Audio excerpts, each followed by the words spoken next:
Bismillahirrahmanirrahim. In this video here today, we are going to talk about the diffraction of white light. First of all, let me just remind you that a white light consists of 7 different colors. 7 different colors: red, orange, yellow, green, blue, indigo, and violet. Often students like to memorize it as Roy G. Viv or Vibgay or red light has the largest wavelength, that's about 650 or around 700 nanometers. In our syllabus, we need to memorize the wavelength of the red waves. It has a wavelength of 700 nanometers, and violet light has the shortest wavelength out of all the 7 colors, 400 nanometers. 700 nanometers can also be written as 7 into 10 raised to power minus 7 meters. And 4 can also be written as 4 into 10 raised to power minus 7 meters. All the other colors in the white light, they have different wavelengths, and just as a pattern you can memorize it that the orange wave will have a wavelength of 650 nanometers. All the colors have 50 nanometers less than the color that lies ahead of them. That means yellow color is going to have 50 nanometers less than 650. That's 600. Green will have 50 nanometers less than 600. That's 550. Then there is 500. Then there is 450. And unfortunately, you would have to memorize all these values because they will ask you to predict the wavelength of any of these colors. So you can only do that if you have memorized them. Now, today we are talking about the diffraction of white light. When all these 7 colors, they are traveling in the same space, red, orange, yellow, green, blue, indigo, violet, when they are all traveling in the same space, that's when they all appear to look like white light altogether. But when that white light is made to pass through a diffraction grating, what was a diffraction grating? A diffraction grating is basically just a piece of glass or plastic on which we have constructed little lines by using a machine. Those lines behave like slits. So if white light is made to be incident on a diffraction grating, then what are we going to observe on a screen? I have included a diagram that I took a screenshot from Google, but I'd like to first explain what the pattern looks like, how the pattern is formed, and then we can actually discuss what it looks like. At the center, there will be constructive interference. That means all the waves are going to meet in phase at the central point. So at the center, you will observe a narrow white spot, a narrow white spot. Because the light was white and at the center a white light is observed, then a very small black spot on either side will be observed. Black spot means there will be no light at this area. Then the first bright fringe will be observed. That means you will observe all the 7 colors being separated together: red, orange, yellow, green, blue, indigo, and violet. Eventually, violet is going to be the last color. And on the other side, underneath the central line, violet will be the first color that you'll be observing, and then the last color will be red. So this entire pattern that is formed here, this is called the first order maxima. And this pattern here, this is also called the first order maxima, but for this the n is going to be equal to -1. If you remember from the equation, d sine theta equals to n lambda. Here d was the gap between the two slits on the diffraction grating. Theta is the angle of diffraction that was measured from the reference of the central line. This was the angle theta. N was the order of maxima and lambda was the wavelength. White light does not have a single wavelength. So white light is not monochromatic. White light is non-monochromatic. Just to recall, monochromatic means having a single wavelength or a single frequency. As white light does not have a single wavelength, so we should not call it monochromatic.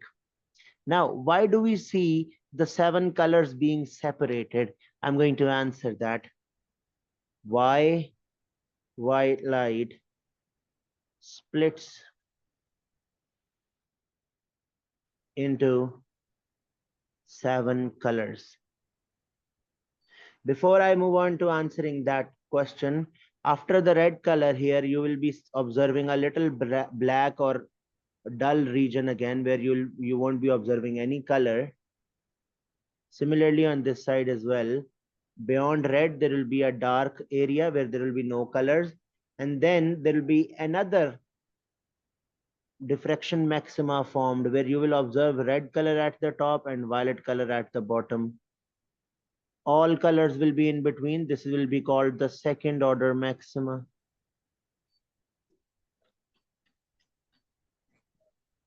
All right. So basically, this is what it's going to look like. What about the one below? Sorry? The one below the middle. Yes, of course, there will be another one here. Yeah, but what's this called? This is also called the first order maxima. But for this first order maxima, n is equal to -1, negative indicating that it lies below the mean position, below the central line. All right. Okay, this is, I didn't write it previously, but I spoke it out loud. This one's going to be violet as well, and there will be a red color here. Then this will be the second order maxima as well. Here, there'll be another spectrum being formed. That's also called the second order maxima. For this, n will be equal to -2. For this one, n is equal to +2. Now, why does white light split into 7 colors? You got to understand this explanation. It might be a little tricky for you. D sine theta equals to n lambda. For the first order of maxima, it's going to have 7 colors in it: red, orange, yellow, green, blue, indigo, and violet. For all colors in the first order maxima, n will be equal to 1. For all colors in first order maxima, n is equal to 1. If I talk about the second order maxima, n is going to be equal to 2. For the third order maxima, n is going to be equal to 3. What I'm trying to do is, I am trying to compare two different colors in the same order of maxima.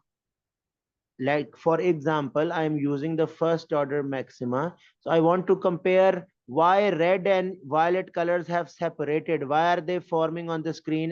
Why are they forming two different spots on the screen? For that, D is a constant. N is also a constant because I'm only considering the first order maxima. You can see that sine theta will be directly proportional to wavelength. This suggests that color which has largest wavelength will have largest theta. What does that even mean? Red color has the largest wavelength. So wherever there is a maxima forming, red color will have a larger angle of diffraction from the center. That is why red color is observed here at the largest angle. And violet color has the smallest wavelength.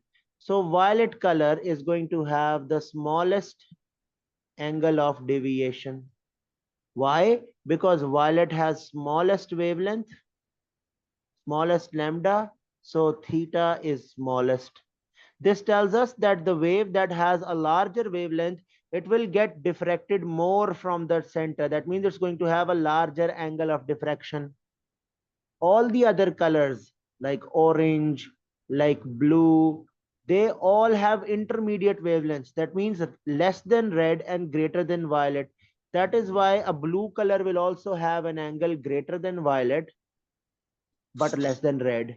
Orange color will have a spot that will form an angle less than red, but greater than violet color. So that wave which has largest wavelength will have the largest angle of diffraction.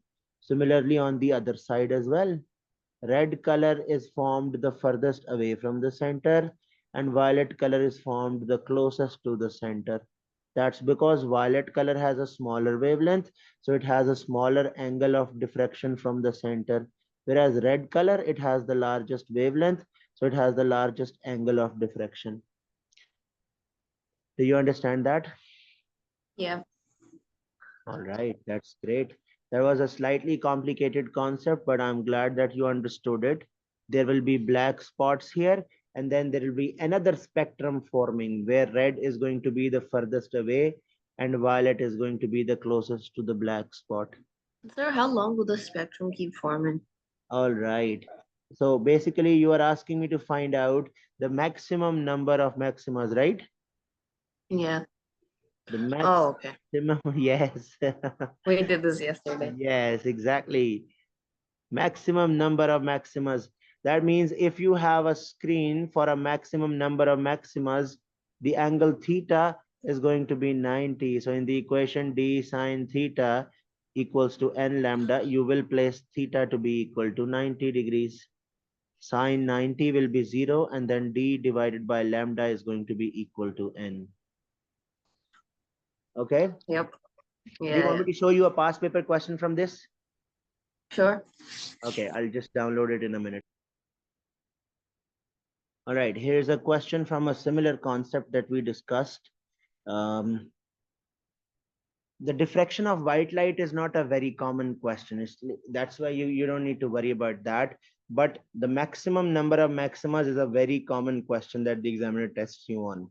So here's a question that is from the maximum greatest number of maximas that can be formed. Okay, so we're going to try this question. It says, monochromatic, you often need to define it for 1 mark. Monochromatic means having a single wavelength or frequency. If a light has two different colors like red and blue, if they are both traveling together, this will not be called a monochromatic combination because it has two different lights. Okay, so if there is only one single color of light, that will be called monochromatic. Anyway, light of wavelength 690 nanometers, that's the wavelength, passes through a diffraction grating with 300 lines per millimeter. Lines per meter was n, but here they have given us 300 lines per millimeter. That means n will be equal to 300,000 lines per meter.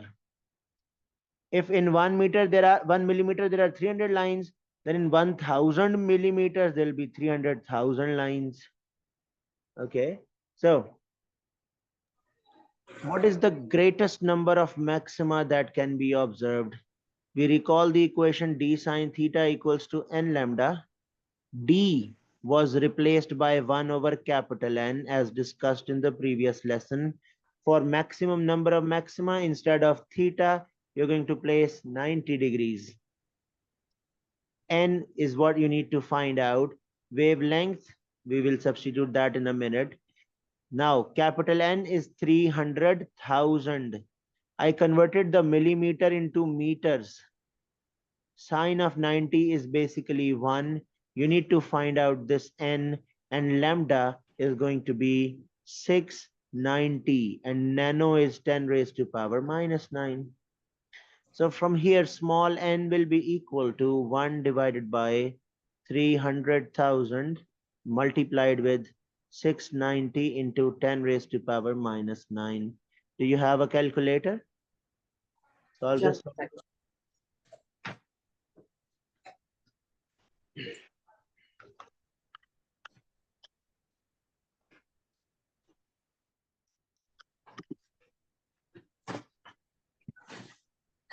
I think 4 point something.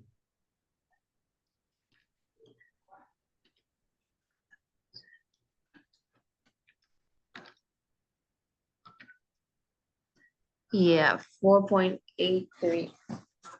4.83. If you remember from our last lesson, I told you that if the value of n comes out to be in the decimals, you ignore the values in decimal. You just ignore the 0.83. That means only 4 complete maximas are formed. Only 4 complete maximas. A lot of students end up choosing A as their correct answer, but that's not true. Why? Because this 4 is indicating the maximas forming on only one side of the screen. That means there will be 4 maximas forming on the other side as well. That means you multiply the 4 with 2, you end up getting 8. A lot of students will choose 8, but 8 is also not correct. Why? Because this n is the number of maximas formed on either side of the central spot. That means 4 maximas on the top side, on the right side, and 4 maximas on the bottom side. There is another maxima formed at the center, which is called the zero order maxima. So if you just count the 4 on left side, the 4 on the right side, and then you add the central maxima, that gives you 4 plus 4 plus 1. That leaves you with 9. And now 9 should be the correct answer. Is that okay? Yeah, Do you understand that? yeah, I got it. All right. Just need to keep in mind the last 3 points. Sorry, I didn't catch that. I meant that for questions like this, it's you just need to keep in mind the last points. Yes, absolutely. The one that is in the center, a lot of students end up missing that. Yeah.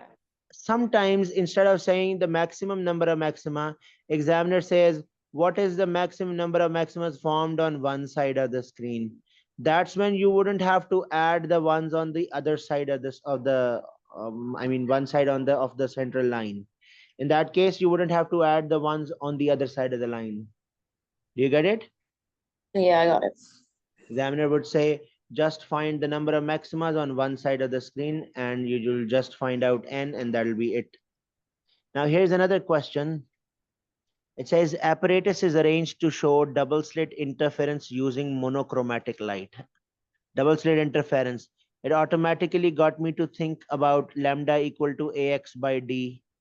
If we remember, this was the formula for Young's double slit experiment. They say the slit separation is 0.10. Here A was the slit separation. Slit separation. So this is going to be A. The distance from the double slit to the screen where the interference pattern is observed is 2.4. That's going to be capital D.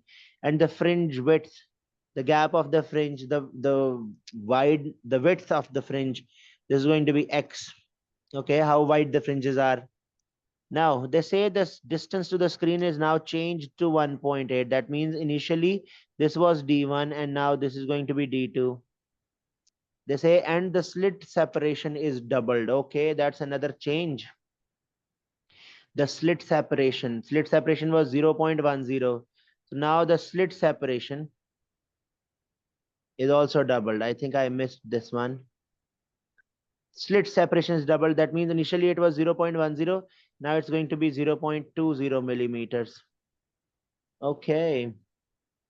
All right. So what is staying constant in this question? They're asking us to find out the new fringe width. Let's call that x2. Okay. Let's call that x2. They asked us to find out the x2, but there is no hint as to what will be the wavelength of light. And there is no indication that the wavelength of light is also changing.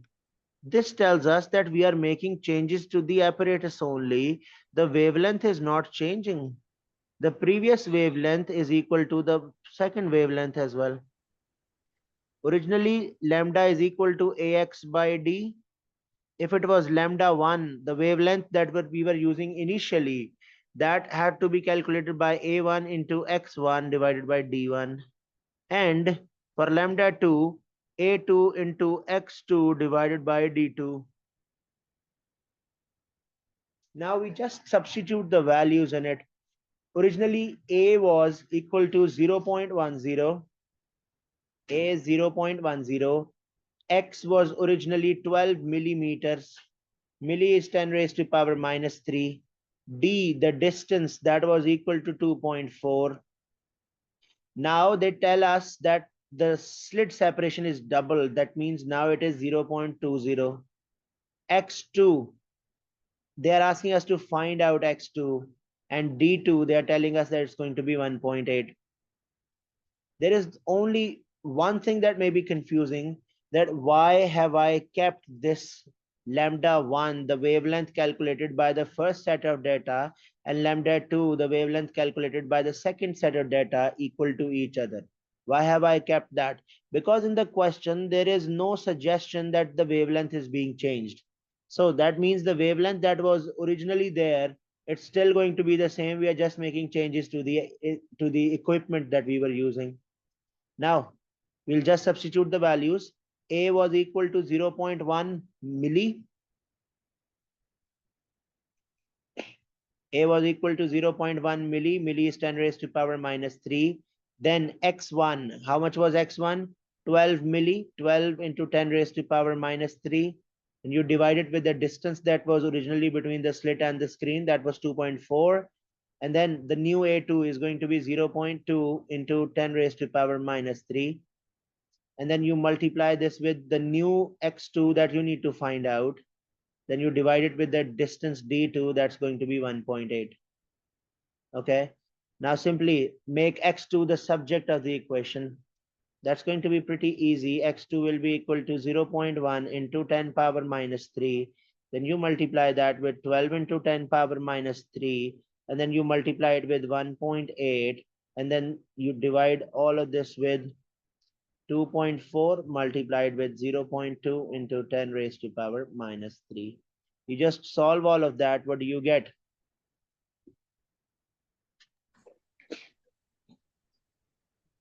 Sir, could you like raise it up a bit? Okay. Nice, nice. Is that okay? Yes. All right. I think that's going to be 4.5 into 10 raised to power minus 3. Because I remember solving this question previously as well. 2.5. 2.5? Yeah, I got 2.5. Okay. Let's see if 2.5 is an option. Maybe Wait, no. There's no option as to.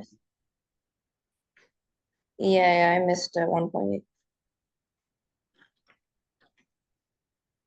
Yep, it's 4.5 into 10 raised to power minus 3. Yep. Okay. So the correct answer needs to be B. All right, let's see if that is. Could you Yes. explain why you kept both lambdas equal? Yes, I will repeat it for you.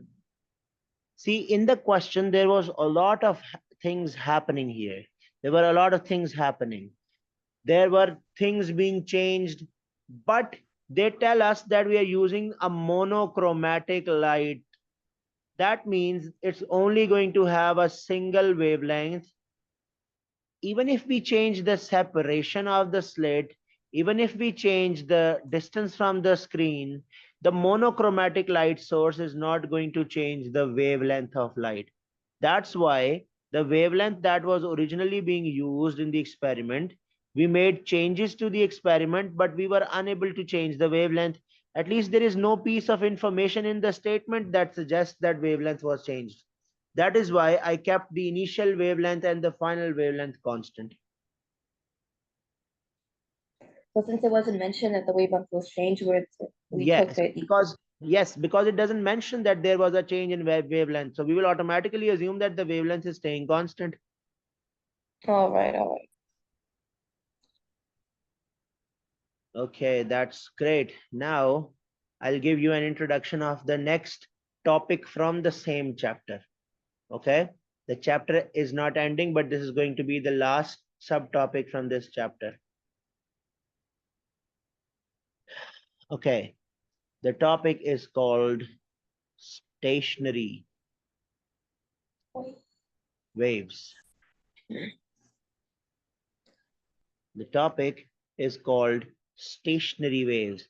Now, this is one of the most complicated, difficult topics from this chapter. A lot of students struggle with this. The questions are pretty straightforward, but the questions are really abundant from this topic. If you have enough practice, you'll be able to solve those questions, but they often turn out to be complicated for students. So students will struggle in this topic. I'll try to explain it. I'll try to make it as easy as possible. Basically, a stationary wave is formed when two waves of same frequency, wavelength, speed, and nature try to travel in the same space.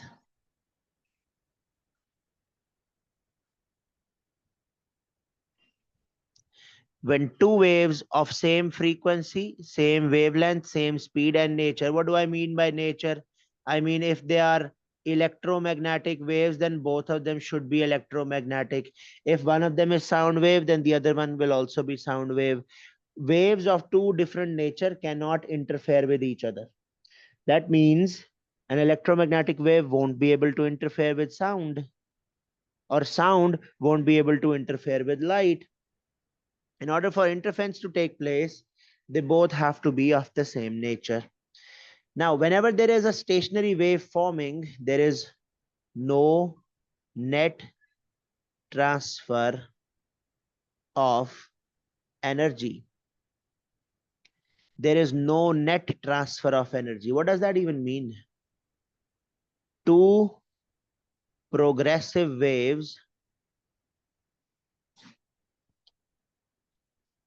transfer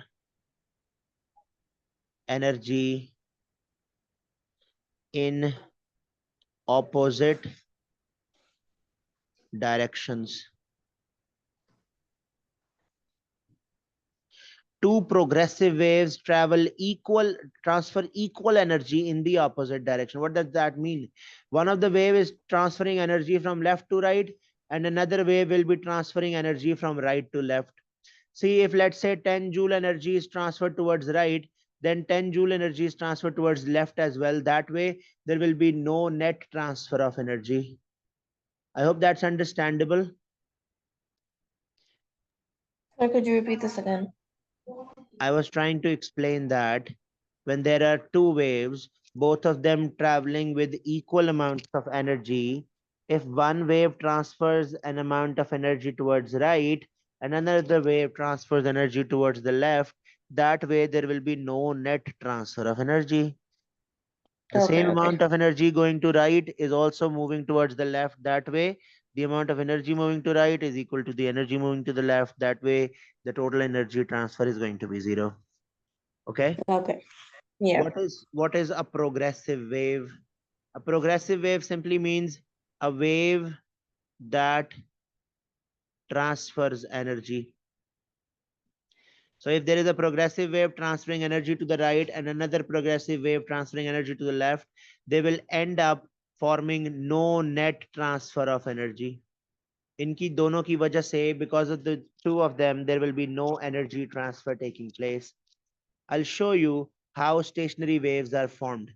Before I start explaining the formation of stationary wave, I'd like to tell you that the formation of stationary wave is not important in our syllabus.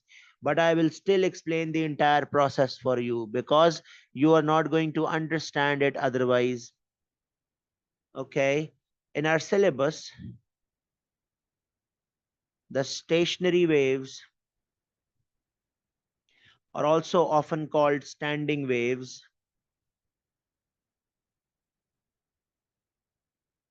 They will be observed in air columns or strings. Stationary wave in our syllabus, they will be forming in air columns or strings. We will discuss both of them. there will be two types of air columns. One of them will be open at one end, and the other one will be open at both ends. But first, we will discuss how stationary waves are formed. Now, you would have to stay with me because it's going to get complicated. Formation of stationary waves. Formation of stationary waves.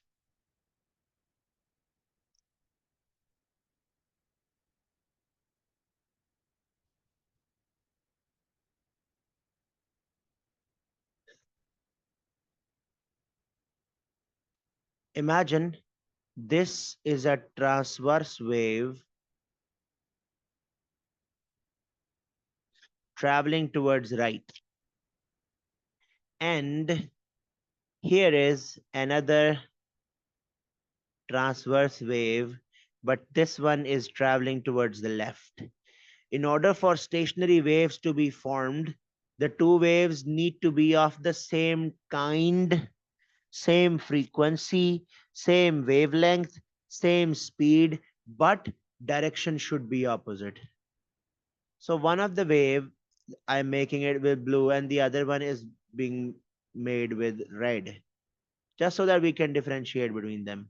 One of them is moving towards the left and the other one is moving towards the right. Now imagine if this wave is traveling in the same space as the blue wave. Do you see that when one crest falls on the crest of the other wave, their amplitudes will get added up? And when one trough falls on the trough of another wave, their amplitudes will get added up. Are you with me so far? I'm just drawing it separately. Actually, both the waves are trying to travel in the same space. I'll be back in a minute.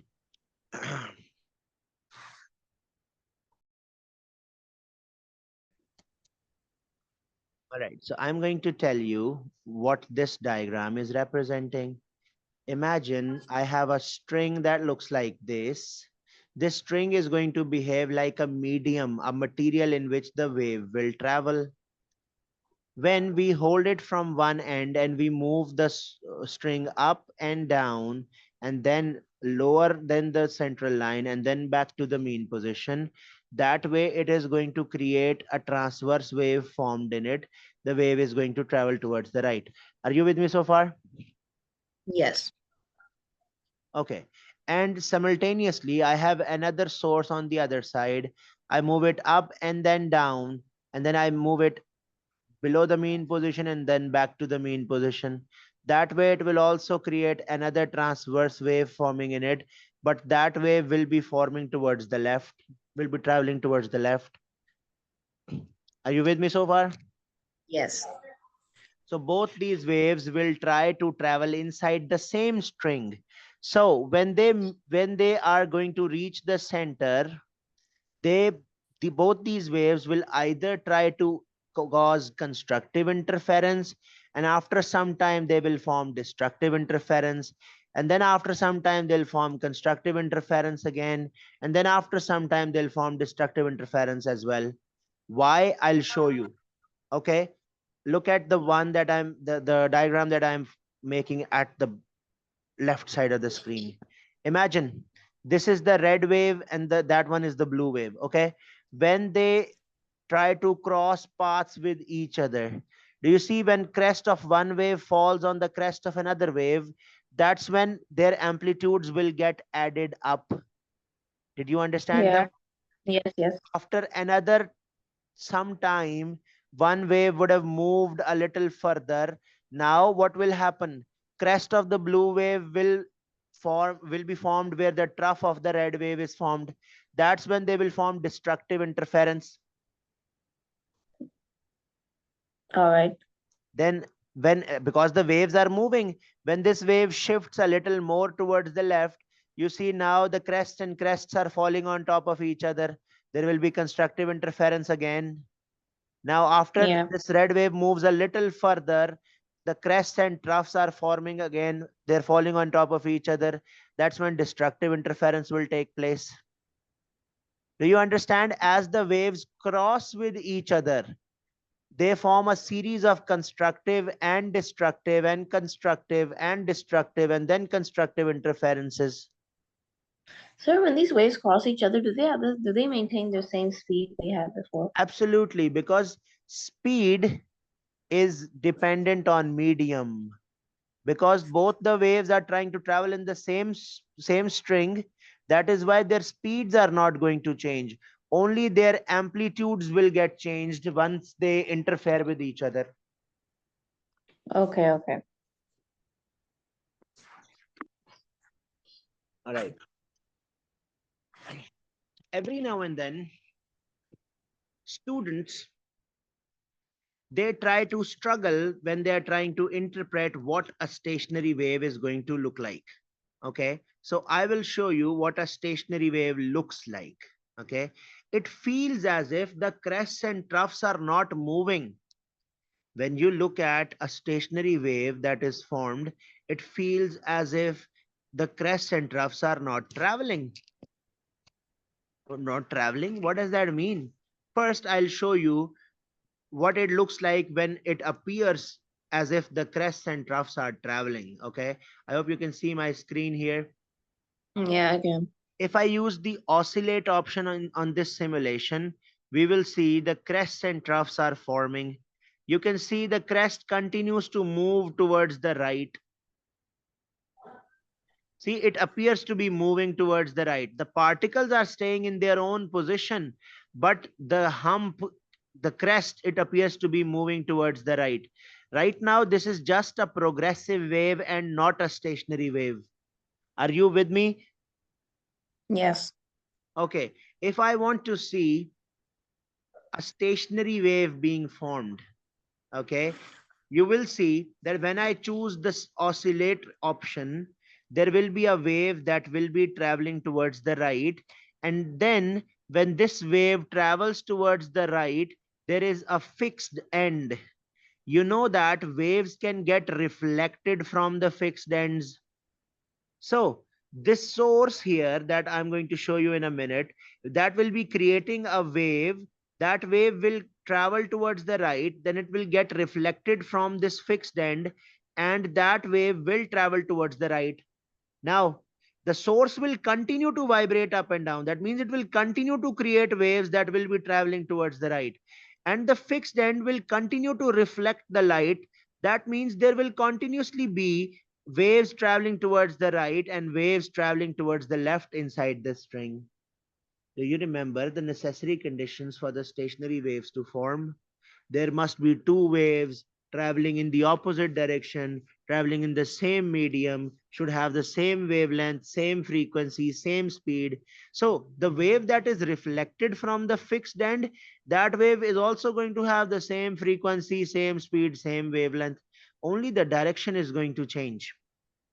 Okay, to summarize, if a source vibrates up and down, it will create a wave that is formed here. The wave will travel towards the right. It will get reflected from the fixed end. So now the source, because it continues to move, now it will have two waves traveling in the string. One wave will be traveling towards the right and the reflected one will be traveling towards the left. So now these two waves can interfere with each other and form a pattern of stationary waves. Did you understand that? Yeah. Okay, that's great. Now I'm going to show you what it will look like. The stationary wave, what it will look like. Just for reference, this was a progressive wave. The crest appears to be moving towards the right. The crests appear to be moving towards the right, and troughs also appear to be moving towards the right. But because why is it this a progressive wave? The source is creating waves forming towards the right, but no wave is coming back towards the left. But if I choose a fixed end, you will see that the crests and troughs, they appear to be forming just vibrating up and down. Could you identify the difference? You see the crest, it doesn't appear to be traveling in any direction. This is what a stationary wave will look like. Okay, once more. Fixed end, I use the oscillate option. First, initially, the wave hasn't reflected yet. That's why it's just a progressive wave. But when it gets reflected, you see the particles move up and down simultaneously together. That way, it appears as if crest is not going anywhere. The particles all together move in the upwards direction, and for a trough, all the particles move downwards. It doesn't, the crest doesn't appear to be moving either towards right or towards left. This is what a stationary wave will look like in real life. Just for perspective, I will show you a progressive wave once more. I'm going to choose no end again, and now I'm going to let this happen.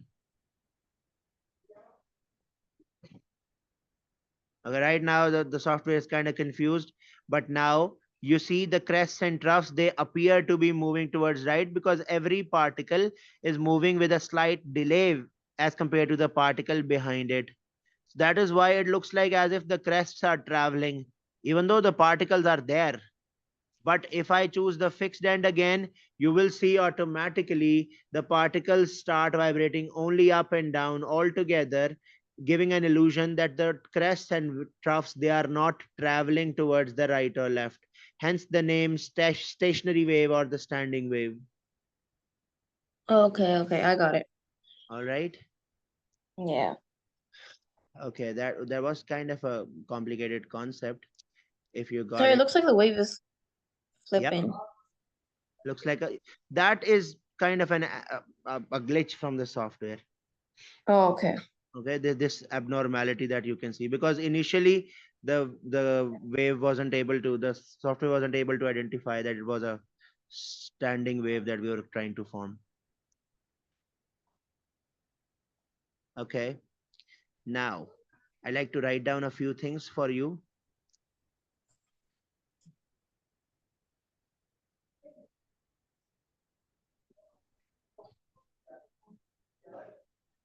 when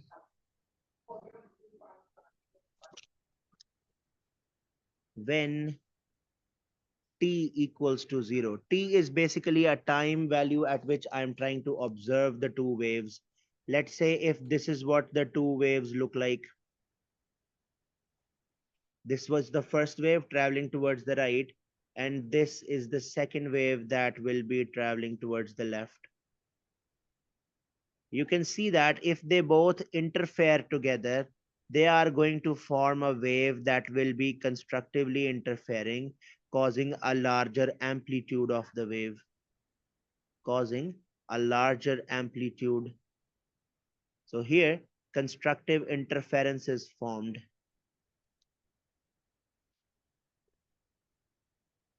If I observe the system after 1/4 of a time period, t/4, okay,